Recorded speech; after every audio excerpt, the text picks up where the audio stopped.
విజయవాడ కనకదుర్గ ఇంద్రకీలాద్రి అమ్మవారి ఆలయంలో మాజీ మంత్రి ఆర్కే రోజా ప్రత్యేక దర్శనానికి హాజరయ్యారు. ఈ సందర్భంగా ఆలయ అధికారులు ఆమెకు స్వాగతం పలికారు. అమ్మవారిని దర్శించుకోవడం తనకు ఎంతో ఆనందాన్ని కలిగించిందని రోజా తెలిపారు. ఆలయంలో ఏర్పాట్లు చాలా బాగున్నాయని,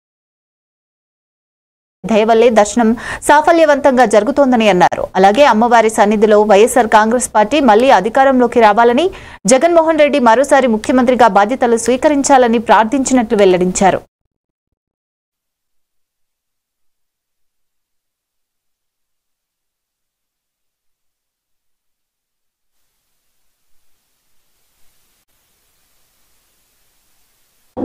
దసరా సందర్భంగా దేవి నవరాత్రుల్లో ఈరోజు 3వ రోజు అమ్మవారు అన్నపూర్ణాదేవి అలంకరణలో చాలా అద్భుతంగా అందరికీ దర్శనం ఇవ్వటమే కాకుండా వచ్చే ప్రతి ఒక్కరికి, అలాగే ఇళ్లలో కూర్చొని అమ్మని తలుచుకున్న ప్రతి ఒక్కరికి అమ్మ కృపా కటాక్షాలు మెండుగా ఉండాలని మనస్ఫూర్తిగా కోరుకుంటున్నాను.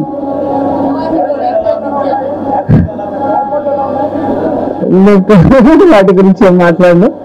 అమ్మవారి దయ మా మీద ఎప్పుడు ఉంది కాబట్టి ఎప్పుడు దర్శనం నాకు బాగానే జరుగుతుంది. సో అమ్మని చూడాలి అని చెప్పి రావటం జరిగింది. అండ్ ఈరోజు అలంకరణ కూడా చాలా అద్భుతంగా ఉంది. సో ముఖ్యంగా మన రాష్ట్రానికి అమ్మవారి ఆశీస్సులు చాలా అవసరం. సో అమ్మవారి ఆశీస్సులు ఉంటాయని మనస్ఫూర్తిగా కోరుకుంటున్నాను. ఏం కోరుకుంటాను, మళ్ళీ జగనన్న తొందరగా సీఎం అవ్వాలి, ఈ రాష్ట్రం బాగుండాలి, రాష్ట్రంలో అన్ని వర్గాల వాళ్ళు బాగుండాలని మనస్ఫూర్తిగా కోరుకుంటాను.